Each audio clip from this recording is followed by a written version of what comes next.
Dhaka premier লিগে আম্পায়ারের সিদ্ধান্তে প্রতিবাদ করে জরিমানা খেয়েছেন কোচ, অধিনায়ক ও স্টাফরা। ঢাকা প্রিমিয়ার লিগের উদ্বোধনী দিনে রান আউট নিয়ে বিতর্কের সৃষ্টি হয়েছিল। ঘটনাটি ঘটে বিকেএসপির মাঠে রূপগঞ্জ টাইগার্স বনাম প্রাইম ব্যাংক ক্রিকেট ক্লাবের ম্যাচে।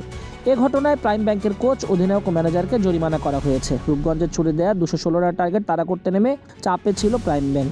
স্কোরবোর্ডে 7 রান তুলতে হারিয়ে বসে 3 উইকেট। শেষ পর্যন্ত শামীম পাটোয়ারির ব্যাটে চড়ে তারা জয় পায় ঠিক, তবে ইরফান শুক্কুরকে দেয়া একটা রান আউটের সিদ্ধান্ত নিয়েই অনেকক্ষণ বাকবিতণ্ডা চলে। বেশ কিছুক্ষণ খেলা বন্ধ থাকে। প্রধান কোচ তালহা জুবাইরকে দেখা যায় মাঠে। ম্যাচ রেফারির সঙ্গে বাকবিতণ্ডায় জড়ান তারা।